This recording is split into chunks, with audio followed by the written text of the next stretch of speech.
الف کی آواز آ، بے کی آواز با، پے کی آواز پا، تے کی آواز تا، ٹے کی آواز ٹا، سے کی آواز سا، بے کے نیچے نقطہ، پے کے نیچے 3، تے کے اوپر 2 نقطے، تے کے اوپر چھوٹی توئے اور سے کے اوپر 3 نقطے۔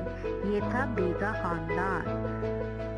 جیم کے بیچ میں 1 نقطہ جا، چے کے بیچ میں 3 نقطے جا، ہے خالی ہا، خے کے اوپر 1 نقطہ خا۔ یہ جیم کی فیملی ہے۔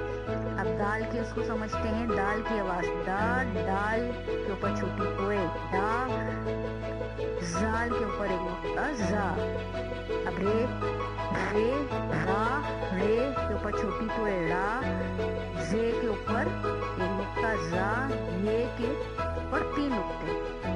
یہ تھا رے کا خاندان۔ اب سین، شین کیا حروف تہجی کے، اردو حروف تہجی کے پہلے جوڑے یا پیش ہیں۔ سین، شین، سین کی آواز سا، شین کی آواز شا، شین کے اوپر 3 نقطے۔ سوات، زوات، سوات کی آواز سا، زوات کی آواز زا، زوات کے اوپر 1 نقطہ۔ یہ دوسری جوڑی ہے۔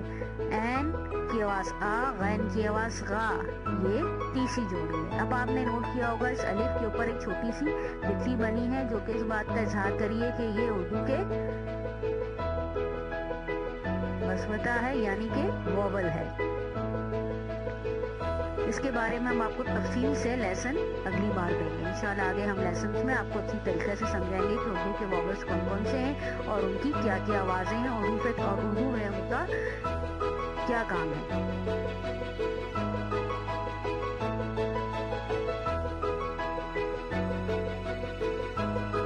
فے کی آواز فا، خاف کی آواز خا، کاف کی آواز کا، گاف کی آواز گا، یہ حروف تہجی کی آخری جوڑی ہے۔ لام کی آواز لا، میم کی آواز ما، نون کی آواز نا، واو کی آواز وا، ہے کی آواز ہا، چھوٹی ہے بڑی ہے یا۔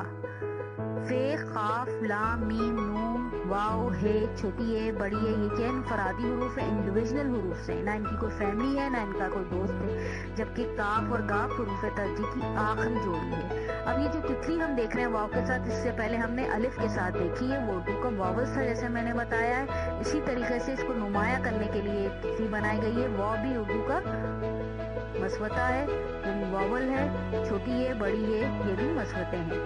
جس طرح انگلش میں 5 واولز ہوتے ہیں، اس طرح اردو میں 4 واولز ہوتے ہیں، 4 مسودے ہوتے ہیں۔ الف، واو، چھوٹی ہے بڑی ہے۔